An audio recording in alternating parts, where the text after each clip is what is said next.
할렐루야. 아, 무더위와 이 늦은 저녁 시간인데 주의 전을 사모하고 우리 예배드리는 사랑하는 성도님들을 주님의 이름으로 축복합니다. 우리 옆에 계신 분들과 이렇게 한번 인사 나누겠습니다. 대단하십니다. 다시 한번 대단하십니다. 네, 여러분 오늘 35도까지 온도가 올라갔어요. 어저께는 38도. 깜짝 놀랐습니다. 그냥 가만히 있는데도 그냥 짬이 줄줄줄 흘러요. 힘들지만 여러분 교회가 시원합니다. 네. 대한민국에서 시원한 곳이 두 곳이 있어요. 어디요? 교회 그리고 은행. 오늘 저는 수요 예배를 통해서 계속적으로 이 느헤미야의 말씀을 좀 살펴보고 있거든요.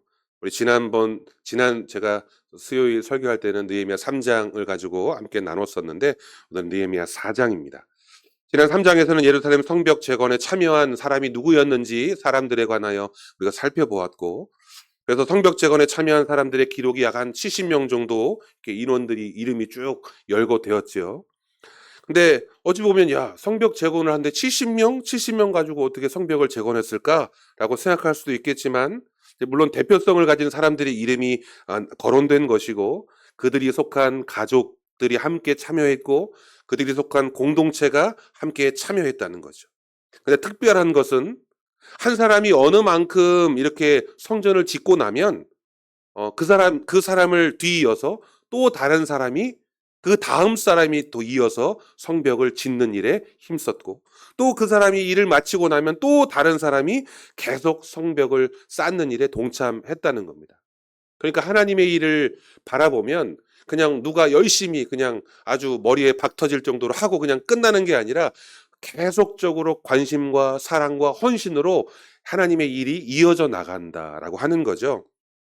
바로 우리의 신앙생활도 그와 같은 은혜가 넘쳐나기를 바랍니다. 누구 한 사람한테 네가 다 해 이렇게 일을 몰아주지 마시고 여러분들이 딱 뒤에서 다음 바톤을 이어받을 준비를 딱 하고 계시다가 함께 돕고 헌신하는 거예요. 바로 그런 신앙생활이 우리 성도들 가운데 있어지길 바랍니다. 하나님께서는 우리가 생각하지 못하는 방법으로 우리가 가늠하지 못하는 때에 놀라운 기적들을 경험할 수 있도록 은혜를 베풀어 주신다는 거예요. 하나님 언제 은혜 주십니까? 이렇게 손꼽아 기다리면 은혜가 잘 안 오는 것 같아. 근데 생각지도 못하고 우리가 기대하지도 않은 그 순간 하나님은 예비하신 은혜를 보여주십니다. 바로 이 성벽 재건, 무너졌던 예루살렘 성벽, 불탔던 성문들이 중수되고 건축되는 것, 이게 하나님의 은혜거든요. 그 누가 그 무너졌던 예루살렘이 회복되는 것을 기대했겠습니까? 바로 이러한 하나님의 기적 같은 은혜를 경험하고 참 감사하다, 하나님 대단하시다, 이렇게 말할 그 순간 오늘 4장을 살펴보니까 또 다른 말씀이 우리에게 도전을 줍니다. 여러분 오늘 본문을 살펴보면요, 하나님께서 함께 하시고 계시잖아요. 여러분 사람들이 뭐 돈이 어디 있어요? 이런 건축 재료가 어디 있습니까? 그냥 사람들이 십시일반 준비하고 자신의 집 앞마당부터 성벽을 쌓는 일에 동참했다는 거예요. 하나님이 함께 하시는 거죠. 하나님이 도우시는 그 일, 하나님이 함께 하시니까 그렇게 시작된 그 일이 하나하나 진행되어 가는 이 과정 속에 보는데, 문제는 하나님이 함께 하심에도 불구하고 그 일을 방해하는 세력들이 꼭 어김없이 등장하더라라는 겁니다. 마치 여러분 앞으로 막 달려나가는 어떤 물체가 공기의 저항을 피할 수 없는 것처럼, 여러분 자동차가 빨리 달리잖아요. 근데 그 빨리 달리면 달릴수록 자동차 앞에 부딪히는 이 공기의 저항은 엄청나다는 거죠. 그래서 이 고속으로 지나가는 기차가 터널을 탁 지나갈 때 그 압력이 엄청나다고 합니다. 그런 것처럼 우리가 앞으로 나아갈 때 피할 수 없는 바로 그런 저항과도 같은 하나님의 일을 하는 사람들에게도 그와 마찬가지로 그 일을 방해하는 영적인 저항, 아니면 이런 공격들을 겪을 수 있다는 겁니다. 그러니까 우리는 이제 이런 걸 그냥 넋놓고 있으면 안 되는 거예요.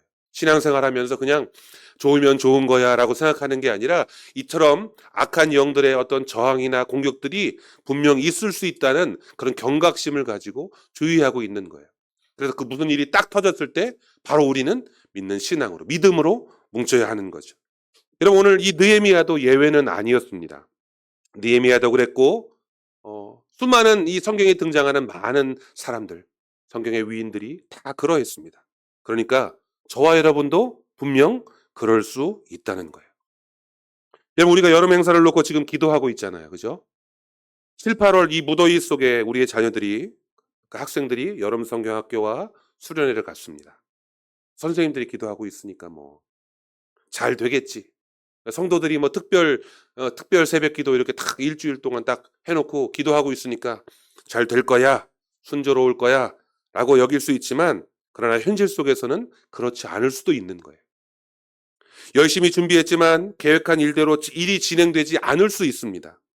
예를 들어서요, 내가 이제 나는 이제 말씀으로 하루를 시작하고 그렇게 살아보겠다, 이렇게 결심을 갖는 분들이 종종 있어요. 그래서 새벽 예배도 막 갑자기 안 나오시던 분들이 막 새벽 예배 탁 나오시는 경우도 보거든요. 내가 이제 우리 가정을 위해서 좀 기도해야 되겠다, 내가 우리 가정의 신앙 회복을 위해서 좀 힘써 봐야 되겠다, 이렇게 작정하시는 분들도 있습니다. 자신의 침체됐던 어떤 열정을, 내가 예전에 청년 때는 내가 교회를 위해 헌신했었는데 내가 지금 신앙이 막 침체됐구나, 내가 다시 그 열정을 회복해야지, 이렇게 의지를 가지고 예배의 자리를 지켜보겠다고 결정하는 분들도 있습니다. 그런데 그렇게 결단하고 나면, 결단이 이렇게 진행되면 참 좋을 텐데 작심삼일이라고 여러분, 이상하게 스케줄이 바빠요. 또 이상하게 일하고 돌아오면 평상시보다 더 피곤합니다. 오늘 수요예배가 있지, 근데 오늘 화요일보다 더 피곤해. 예? 오늘 성령 대면회가 있지, 가기 귀찮아, 오늘 왜 이렇게 무더운 거야. 이런 마음속의 나태함이 우리의 마음 막 꿈틀거리는 거죠. 여러분, 오늘 느헤미야 4장은 바로 그런 이야기입니다. 하나님께서 사랑하시는 백성, 곧 포로에서 돌아왔어요. 이거 기적입니다, 여러분. 포로에서 돌아와 이 무너진 공동체를 회복시키기 위한 그 회복의 역사가 막 이제 시작하고 있어요. 막 이제 성벽이 막 쌓아지고 있습니다. 끊어졌던 부분들이 막 이어지고 있고, 성벽이 막 점점점 막 올라가고 있는 바로 그런 상황. 그때 외부의 조롱과 또 내부적인 낙심, 뭐 이런 일들이 발생한다는 겁니다. 현실적으로도 큰 위협들이 다가와요.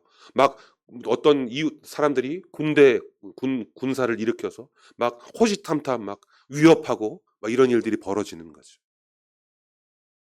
제가 예전에 사역하던 그 교회에서 어떤 갈등 때문에 마음속에 큰 회의를 느꼈던 적이 있습니다. 교구 사역도 했었고, 또 이게 젊은 부부들을 상대로 이렇게 훈련하고 양육하는 그런 담당을 했었거든요. 그래서 이 30대, 40대 부부들을 가지고 이제 세미나도 하고, 토요일마다 정기 모임도 갖고, 뭐 그룹별로 막 여행도 보내고, 다양하게 일을 많이 해요. 젊은 사람들이니까. 합시다! 막 이렇게 하면 막 이렇게 힘써서 막 하는 그런 아주 좋은 재미있는 그런 그룹 모임이었습니다. 근데 중간중간에 하는 일마다 불평과 어떤 질책, 원망, 막 이런 것들이 막 들려요. 그래, 열심히 하고 막 반응들이 너무 좋았는데 왜 그러지? 그러니까 내가 일을 잘못했나? 내가 기도가 부족했나? 이렇게 생각했었습니다. 근데 알고 봤더니 그 그룹 안에 문제가 있는 사람들이 좀 있었어요. 돈과 일의 문제가 얽혀 있는 사람들이, 아주 복잡하게 얽혀 있는 사람들이 있었다는 거예요. 그러니까 본인들끼리 막 이렇게 투자자와 이렇게 사업가 이렇게 그 모임 가운데 그런 일들이 있는 거예요. 성도들끼리 막 이렇게 돈 거래하고 막, 내가 돈을 얼마를 투자했는데 너 왜 배당금이 이따위야 막 이렇게. 그러니까 교회 안에서는 그런 일들이 있으면 안 되겠죠. 그런 일들이 있었던 거예요. 몰랐어요. 그래서 뭐 서로 뭐 그것을 주고 돌려받는 과정에서 불편할 거예요, 사람. 근데 서로 교회에서는 얼굴 보고 할렐루야 이렇게 웃으면서 이야기하더니 얼마나 그 모습이 이상했겠습니까? 모임 가운데서 뭐만 하면 불평하고 원망하고, 누군가 뭐 어떤 일을 하면 뭐 이런 일을 하느냐 막 이렇게 말하고, 그런 일들이 있었다는 거예요. 서로 자기의 이익을 위해서 더 주장하고 다투는 일들이 종종 발생했었습니다. 근데 그 사람들이 영향력이 있는 사람들이었어요. 그러니까 이 두 사람의 이 싸움이, 두 사람의 다툼이 이 교회적으로 상당히 좋지 않은 영향력을 줬던 것 같습니다. 야심차게 정말 기획하고 추진했던 일들이었는데 그래서 많은 젊은 부부들이 반응이 되게 좋았는데 일부 사람들의 어떤 이기적인 다툼으로 말미암아 나머지 사람들이 막 힘든 거예요. 분위기가 '아 내가 거기 꼭 끼어야 됩니까?' 막 이런 이야기들을 하고요. 근데 안타까운 건 교회에서는 그냥 내버려 두라는 거예요. 왜냐하면 그 사람들이 의사, 어디 직장 사장님 뭐 이런 분들이었어요. 그러니까 사회적으로 인정받고 교회에 헌금도 많이 하고 "네가 가서 해결해. 무릎 꿇고 빌든지 아니면 뭘 하든지 그 두 사람 화해를 시켜." 이렇게 말씀하시는 거죠. 고민을 되게 많이 했습니다. 막 마음속에 막 어려움이 막 생기는 거예요. 그래서요 제가 갑자기 목에 이 성대 결절이 탁 왔습니다. 뭐 이렇게 심하게 쓴 것도 아닌데 성대 결절이 오고 이 폴립이라 그래서 이 성대에 이런 혹 같은 게 이렇게 생겨 났어요. 그러니까 찬양도 부를 수가 없었고 설교도 안 되고 말할 때도 막 이렇게 이상한 쇳소리가 막 나는 거죠. 대화조차 되지 않았던 거예요. 사역이 올스톱하는 겁니다. 막 아무것도 못 하니까. 하나님, 이 무너져가는 한국 교회 이 가정들을 회복시키고 특히 이 젊은 부부들을 말씀과 기도로 좀 양육해 보려고 했던 이 귀한 사역이 시작하고 얼마 되지도 않았는데 왜 이런 문제들이 하나님 발생하는 겁니까? 어떻게든 설득해 보려고 막 동분서주하고 막 뛰어다녔어요. 막 정말 그렇게 했는데 제가 이제 목소리가 안 나오니까 이제 말을 못 하는 거죠. 뭐 몸짓 발짓 손짓으로 뭐 안 되잖아요.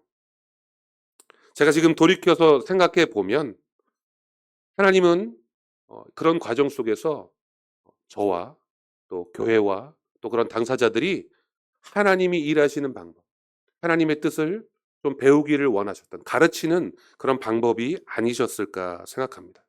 그래서 제가 우리 교회에 와서 담임 목사님께 이렇게 면접을 딱 보는데 그때 성대 결절이 있었거든요.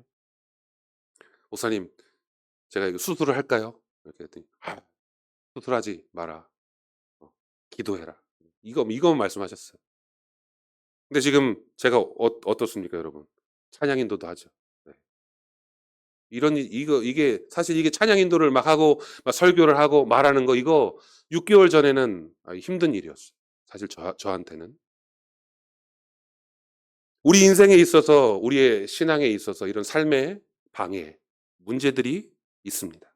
여러분 그런 일들이 여러분 만약에 찾아온다면 우리는 어떻게 반응하고 여러분 어떻게 받아들여야 할까? 여러분 한번 생각해 보세요. 오늘 본문 1 절입니다. 1 절을 읽어보면 산발랏이 우리가 성을 건축한 다음을 듣고 크게 분노하여 유다 사람들을 비웃었다라고 기록하고 있어요. 당시 유다의 총독은 느헤미야입니다. 근데 인접한 사마리아 지역을 다스리는 총독이 있었어요. 그 사람이 누구냐? 바로 이 산발랏이죠. 예루살렘 성벽이 재건되고 있다는 소식을 듣고 기분이 썩 좋지 않습니다. 왜냐하면요. 그 느헤미야가 인제 유다의 총독으로 부임해 와서 이 무너진 인제 성벽들, 불타버린 이 성문들을 다시 세우고 있다는 이 사실들이 이웃에 있는 사마리아 이 총독에게는 좋은 것 같지 않아요.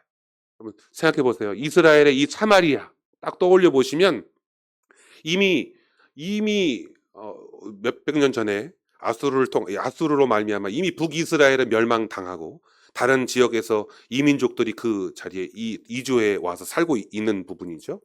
그러니까 오래전부터 이제 사람이 살고 있는 거예요. 예루살렘보다는. 그래서 이제 기반 시설도 좀 조성이 되고 막 이렇게 사람들이 좀 살고 있는 거죠. 근데 그에 반해서 이 예루살렘은 성벽과 이 성문이 불타고 그러니까 다른 말로 말하면 이 치안이 공백이 생긴 거예요. 불안한 거죠. 누가 그곳에서 살겠습니까? 좀 뭐 먹고 살려고 하면 누군가 도적대들이 막 들어와서 뭐 약탈해 가고 이런 일들이 벌어지면 불안하죠. 그래서 예루살렘에 살려고 하는 사람들이 없었어요. 그런데 느헤미야와 유대인들이 다시 돌아와서 성벽을 쌓는다라고 하는 말을 들은 거죠. 산발랏은 생각했을 겁니다. 예루살렘이 만약 튼튼해지고 안전해지면 사람들은 사마리아가 아닌 예루살렘으로 가 살지 않을까? 왜냐하면 이 예루살렘이라는 곳이 어떤 곳입니까? 이스라엘 백성들뿐만 아니라 이 정통성이 있는 도시잖아요. 사람들이 그쪽으로 이주해서 살 가능성이 커진다고 생각이 들었을지도 모르겠어요. 바로 이게 뭡니까? 자신의 정치적 그리고 경제적 영향력이 줄어든다라고 생각했을 거예요.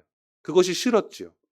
그래서 이 유대인들이 이 예루살렘으로 돌아와 성벽을 짓는다라고 하는 것을 크게 싫어하고 오늘 말씀해 보니 분노하여 유다 사람들을 비웃었다라고 하는 겁니다. 유다 사람들이 사마리아 총독에게 뭘 해를 끼쳤겠습니까?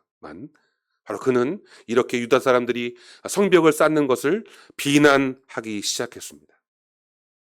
여러분, 삶의 문제들 대부분은요, 자신의 이해 관계에서 오는 문제들일 거예요.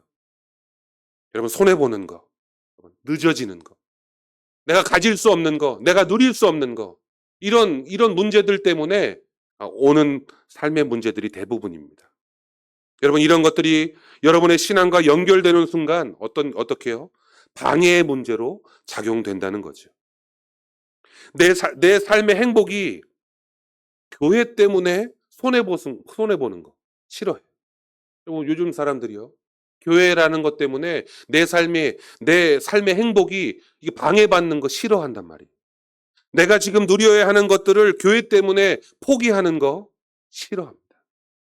내가 지금 하고 싶은 것들, 신앙이라는 이름 때문에 제대로 할 수 없는 거, 이런 것들 두려워해요. 여러분, 우리의 현실에 이런 조롱들이 존재하는 겁니다. 야, 네가 다시 예배하면 뭐가 달라져? 지금 기도하면 상황이 나아지나? 네가 뭔데 그걸 한다고 나서는 거야? 등등 우리를 비난하는 이런 악한 음성들이 들리게 됩니다. 여러분, 이 말들은요, 단순한 비평이 아니라 하나님의 백성으로서 할 수 없다는, 어떻게 보면 사단의 속삭임과 같다는 거예요. 우리가 아무것도 할 수 없을 것이다, 너희는 하지 못한다 라고 단정하는 이러한 비웃음, 이제 그만 포기해, 너는 실패할 거야 라고 조롱하는 그런 말들. 예수님께서 십자가를 지시기 위해 예루살렘으로 올라오셨을 때, 그리고 재판받고 이제 이 머리에 가시면류관을 쓰고 홍포를 입으신 그 예수님을 향하여 많은 군인들이 비난하고 조롱합니다. 네가 유대인의 왕이냐? 라고 말하는 거예요. 또 있습니다. 마치 골리앗이요, 이스라엘 군대를 향하여 막 조소하며 비웃는 거죠. 너희가 제대로 나와 싸울 수 있겠냐? 싸울 수 있는 사람 앞으로 나서라. 막 비난하고 조롱합니다. 이러한 문제들이 우리의 삶에 있을 수 있다는 겁니다. 문제는 더 있어요. 암몬 사람 도비야라고 하는 사람, 그리고 아라비아 사람 게셈을 끌어들여서 이 불의한 사람들이 힘을 합칩니다. 불의의 연대를 이루고요, 느헤미야를 막 옆에서 압박합니다. 막 군대를 모았어. 사람들이 막 허리에 칼을 차고 언제도 호시탐탐 예루살렘을 치러 가자, 이런 움직임들이 막 보이니까 예루살렘에서 성을 쌓는 사람들이 불안한 거죠. 그들은 자신의 집이 아닌 성벽을 먼저 세우는 그런 이스라엘 백성들의 그 수고를 폄하합니다. 하루 만에 일이 끝날 것도 아니고 필요한 자재도 없는 너희들 어떻게 그 일을 감당할 수 있겠어? 이스라엘 백성들이 기도하며 바라보고 있는 목표를 막 흔들어요. 돌로 쌓은 성벽이라는 게 겨우 여우 한 마리가 올라가면 무너지겠구나라고 이게 조롱하는 거죠. 이럴 때 여러분, 우리가 할 수 있는 태도는 무엇입니까? 오늘 말씀의 제목처럼 저는 기도하면 무슨 일이 달라지겠어? 그래도 여러분, 우리는 뭐 해야 돼요? 기도하는 겁니다. 하나님께서 원하시는 그 자기 백성, 사랑하는 그 자신의 백성의 태도, 원하시는 태도는 무엇입니까? 따라해 보겠습니다. 즉시 기도하는 것입니다. 그래요. 이거밖에 해답이 없는 것 같아요. 그러니까 문제가 발생했을 때 누군가 내가 주님의 일에 헌신하고 수고하고 있을 때 어떠한 조롱이나 비판, 비난, 원망, 불평 이런 소리를 듣고 나면요, 여러분, 그걸 어떻게든 변명해 보려고 하지 마시고 어떻게 해요? 믿는 성도들이라면 먼저 기도하는 거죠. 느헤미야는 그들과 맞서 싸우고 그들을 설득하려 하지 않았습니다. 느헤미야는 오늘 말씀해 보니까 바로 그런 비난과 조롱을 듣고 나서 즉시 어떻게 했을까요? 기도했다는 겁니다. 제가 하는 기도를 한번 따라해 보시기 바랍니다. 우리 하나님이여 들으시옵소서.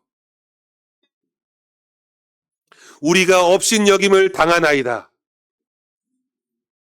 원하건대. 느헤미야가 이렇게 문제 앞에 하나님 앞에 부르짖는 모습, 기도하는 모습을 보여주고 있습니다. 여러분, 우리가 오해하고 착각하는 것이 있어요. 그건 뭔가를 지금 해야 되는데, 뭔가를 할 수 있는데 그게 꼭 기도여야 하는가라고 하는 오해와 착각이죠. 기도는 현실을 외면하는 게 아닙니다. 지금 내가 어떤 작은 일이 문제가 발생했을 때 내가 그냥 한 걸음 두 걸음 나가면 해결될 일, 내가 손만 뻗으면 해결될 일이에요. 그런데 꼭 기도를 해야 될까? 뭐 이런 생각을 가질 수 있다는 겁니다. 그런데 아무것도 할 수 없어서 하는 그런 자포자기, 기도가 아니에요. 기도는 가장 깊은 차원에서 현실을 해석하고 반응하는 영적인 싸움입니다. 그러니까 우리는 영적인 싸움 때문에 기도하는 거예요. 하나님의 사람들은 말로 싸우지 않습니다. 하나님의 사람들은 몸으로 싸우지 않습니다. 하나님의 사람들은 뭘로 싸울까요, 여러분? 기도로 싸우는 거예요.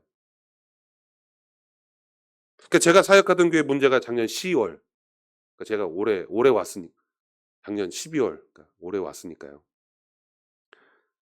사임하고 나왔는데 하나님의 인도하심인 거죠. 바로 이 교회에 왔습니다. 바로 딱 이렇게 목사님이 딱 불러주셔서 바로 딱 왔어요. 부임 인사를 12월 달에 이제 했거든요. 한 2달 이제 이렇게 제가 시간이 좀 비었어요. 목에 성대 결절 폴립은 왔고, 목사님은 수술하지 말고, 내가 해봤더니 이건 수술하면 안 되는 거다. 수술하지 말고 기도만 해라. 2달 쉬면서 할 수 있는 건 이제 말을 하지 않고 묵상하고 이제 기도하는 것 뿐이더라고. 내가 우리 이 세강교회 와서 어떤 일을 할 수 있을까? 기도하는 것밖에 없더라고요. 제가 근데 찬양 인도도 하고 막 통성 기도도 하고 말도 잘하고 이렇게 된 거 그냥 생겨난 일이 아니라는 거 여러분. 이렇게 기억하시길 바랍니다. 하나님께서 하시는 일은 언제나 이런 결과물들을 이끌어내시는 줄 여러분 믿으시기 바랍니다. 기도하는 거예요. 우리는 기도하는 사람입니다. 그럼 10절을 한번 띄워주시면 같이 읽어보겠습니다. 10절입니다. 같이 읽습니다. 시작. 유다 사람들은 이르기를 흙무더기가 아직도 많거늘 짐을 나르는 자의 힘이 다 빠졌으니 우리가 성을 건축하지 못하리이다 하고. 이게 무슨 말입니까? 좀 기도하고 야 기도합시다 이제 이렇게 말하고 우리 한번 해봅시다 라고 했는데 하면서도 여러분 힘이 빠지는 일이 생기잖아요. 기도하려고 하긴 했는데 하면서 낙심되는 일도 있고 힘이 빠지는 일도 있습니다. 하나님은 앞에 기도해야 함도 알고 있고 그렇게 간구하고 부르짖었는데도 문제가 여전히 아직 있어요. 조롱하고 비웃는 것에서 더 나아가서 그들의 삶을 공격하고 무너뜨리려고 할 때, 여러분 이럴 때 우리는 어떻게 해야 하는 겁니까? 기도했는데 나아지는 것이 없어 보일 때 여러분 우리는 무엇을 해야 하느냐라는 거죠.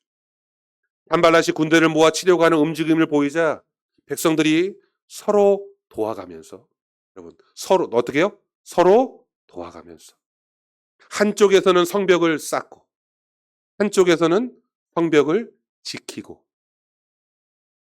여러분 막 여러 사람이 한꺼번에 다 일을 해야 되면 일의 능률이 오르겠지만 어떻게 해요? 지키는 것과 쌓는 일을 병행하는 겁니다. 그래서 일의 진척은 더뎠지만 결국 하나님이 보실 때는 어떻게 해요? 일이 멈춘 것이 아니라 비록 더디게 진행되지만 멈추지 않고 계속 진행되는 것. 이건 하나님이 우리에게 바라시는 일들이라는 거죠. 내가 못하겠다. 그만둬야 되겠다. 땡땡땡 회장. 나 이거 안 할래요. 내년부터는 안 하겠습니다. 이런 거 하지 마시고 여러분. 멈추는 건 우리의 일이 아니에요. 비록 더디더라도 한 걸음 한 걸음 나아가는 것. 이게 하나님이 저와 여러분들에게 원하시는 모습인 줄 믿습니다. 여러분 이 말이 10절에 나온 말이 무슨 내용이냐. 이제 가난한 자들로부터 시작돼서 서서히 지쳐가는 거예요. 그러니까 먹고 사는 일도 빠듯한데 이 성벽 쌓는 일에 시간을 뺏기고 이 일을 투자해야 되기 때문에 이제 점점 지쳐가고 힘든 겁니다. 그러니까 자신감은 무너지고 피곤하고 현실의 벽이 너무 버겁게 느껴질 때, 내가 교회를 위해서 뭔가 큰일을 좀 해보고 싶기는 한데 어떻게 하지? 잘 안 될 때, 내가 기도는 하고 있지만 막 변화가 잘 보이지 않을 때, 열심히 해보지만 주변에서 아무도 나를 도와주려 하지 않을 때, 나 스스로는 안 되는 사람인가 이런 생각이 여러분 들 때, 이럴 때 우리는 어떠한 마음을 가져야 할까? 오늘 느헤미야는 이렇게 우리에게 말하고 있습니다. 따라해 보겠습니다. 하나님을 기억하라. 어떻게 해요? 우리 첫 번째는 뭐였죠? 즉시 기도하라. 두 번째는 하나님을 기억하라. 느헤미야는 이 내부에서부터 막 이렇게 싹 퍼지는 이 낙심, 힘들다, 피곤하다, 지친다, 이런 마음들을 하나로 모으기 위해서 공동체를 다 모았습니다. 그리고 이렇게 외쳤어요. 너희는 그들을 두려워하지 말고 위대하고 두려우신 주를 기억하라. 하나님의 크고 놀라우심을 기억하라. 이렇게 백성들에게 소리쳤습니다. 하나님의 사람은 여러분 환경을 보는 사람들이 아니에요. 그냥 하나님을 기억하는 사람들입니다. 어떤 하나님이요? 자신들의 조상을 인도하신 하나님, 그 하나님은 사막의 강을 만드시는 하나님이십니다. 그 하나님은 바다의 길을 만드시는 하나님이셨어요. 하나님은 조상 이스라엘 백성들을 어떻게 인도하여 내셨는지, 그 조상들을 어떻게 구원하셨는지, 그들의 대적들로부터 어떻게 그들을 살리셨는지, 어떻게요? 기억하는 겁니다. 여러분이 처음 하나님을 만나고 하나님이 여러분의 인생 가운데 어떻게 구원의 확신을 주셨는지, 나의 처참하고 어려운 삶의 문제들을 하나님이 어떻게 해결해 주셨는지를 여러분 기도하면서 어떻게 해요? 기억하는 겁니다. 여러분 이 중심에 무엇이 있습니까? 바로 이 느헤미야의 이 신앙 고백이 있는 거예요. 느헤미야의 신앙 고백이 이렇습니다. 한번 따라해 보겠습니다. 하나님이 우리를 위하여 싸우실 것이다. 여러분 이게 바로 느헤미야의 신앙 고백입니다. 여러분 보고 나가서 싸우라고 하지 않습니다. 여러분이 두 팔 두 손 걷어붙이고 나가서 치고받고 싸우라고 하지 않으십니다. 하나님이 기도하는 자에게, 하나님을 기억하는 자에게 내가 너를 대신하여 싸우겠다라고 말씀하십니다. 오늘 사랑하는 귀한 성도들, 오늘도 이런 은혜의 말씀을 기억하면서 하나님 앞에 기도하기를 멈추지 마시고 나에게 말씀을 통해서 은혜 베풀어 주신 그 하나님을 날마다 기억하는 우리 사랑하는 모든 성도들 되시기를 간절히 축원합니다. 여러분 오늘